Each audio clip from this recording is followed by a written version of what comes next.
stuff that had lived in the 8th century. And he was very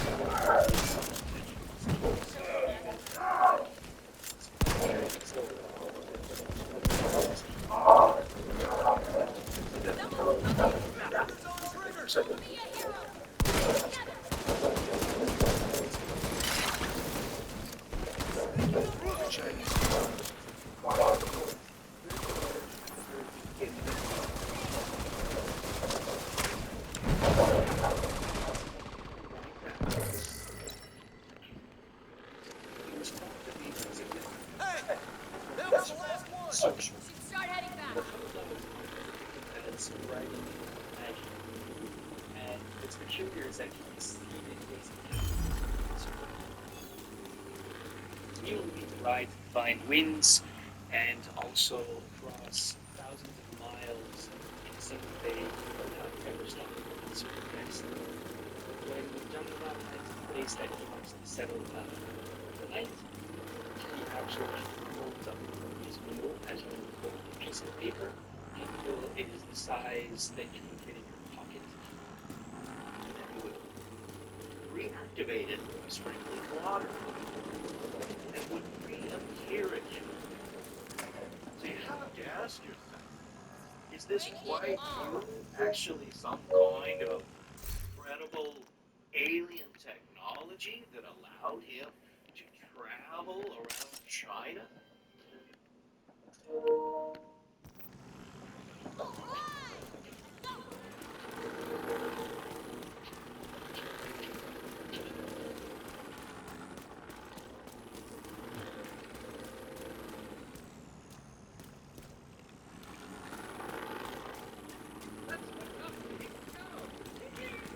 We need to find out what happened to the team that went to try to repair the main shade. The federal shelter should be beneath your current position. Find a way down there, but proceed with caution.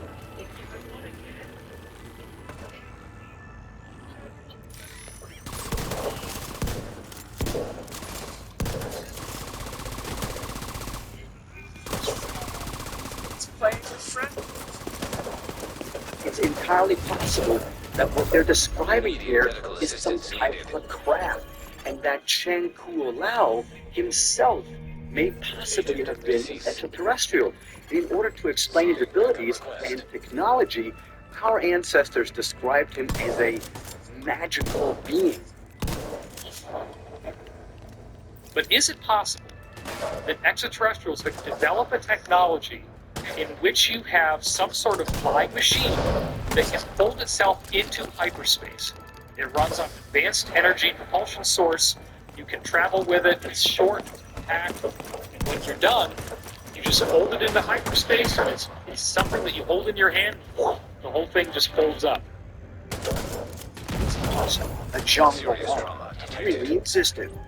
And if so, could his amazing powers of transformation have been based on an advanced, perhaps extraterrestrial form of transportation? Another agent is now in your Ancient astronaut theorists believe further clues can be found more than 1,700 miles away in Patna, India. Situated on the southern shores of the Ganges River, this ancient city is believed to be the place where the great spiritual leader, Buddha, embarked on an incredible journey in 483 BC. Gautama Buddha was a messenger and sage who was born in what is now Nepal sometime around 500 to 600 before the Common Era, and he was the original figure in the teachings that became Buddhism. When the Buddha was born, his father was told by a seer that your son is going to become a great teacher. The Buddha's message, his teaching, is supposed to bring people out of suffering. He made up a religion to solve what he considered as the basic problems of living. The Buddha traveled around India spreading his teachings. His followers and the monastic community grew increasingly. He was perceived as a human, but an extraordinary human. in the process of gaining enlightenment, he had these realizations that were marked by supernatural powers. He actually projected and built, through pure psychic power, this bejeweled walkway up in the sky. And he paced up and down.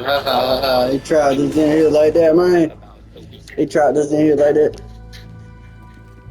According to ancient texts, near the end of his life, and his many disciples attempted to cross the Ganges, but were blocked by raging floodwaters. Well, it happened to be the time of the year when the great river is flooded. It's at its high peak. Not only is it very, very wide, almost a mile wide at that time of the year, but it's going very fast, at like 70 miles an hour, virtual rapid. And he sees people on the one side of the Ganges trying to build up these frail rafts, trying to cross the river.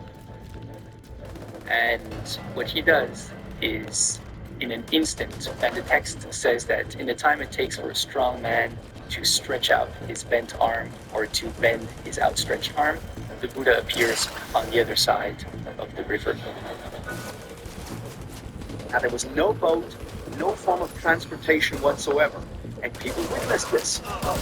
So was this some sort of a miracle? Of course not. So are we talking about teleportation here? Some type of technology that was misinterpreted as a miracle? Might these incredible feats performed by beings like Buddha and Zhang Lao be based on real-life extraterrestrial encounters? So, it's inspiration, what we now call magic.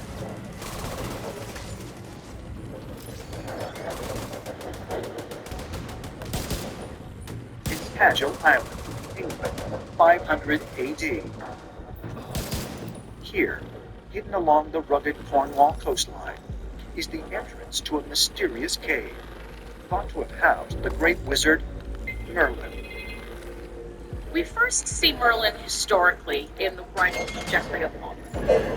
It tells the story of this extraordinary character who most famously shows up during the time period of Arthur. I think that there is this tendency to think of him as the man in the pointed cap and to be a little bit sort of comical or ridiculous, when in fact the real Merlin is a very, very serious and very important character. According to stories, King Arthur lived around 500 AD, and he was advised by this wise man called Merlin. Merlin is attributed as having all sorts of miraculous powers. He is said to be able to bring lightning down, thunder, he can levitate rocks, he can see the future, he can cause upon a mist to cover the battlefield.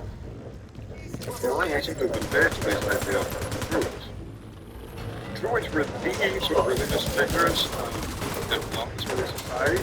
This is we see them associated with the Celtic warrior groups where they might function as a king's advisor. Druids appear as very magical and having various other ways that they could interact with the supernatural world for the benefit of the public. There is a manuscript in the British Library called the Annals of Bray, which means Welsh Annals, and in there it refers to a man by the name of Merlin living in a forest somewhere in the north. And the way it refers to this Merlin is it could very well be the same Merlin as the Merlin in the stories of Arthur. According to legend, it is Merlin who was the mastermind behind a plan which would unite the various kingdoms of Britain into one nation, capable of fending off invasion by Saxon forces. He launches a quest to install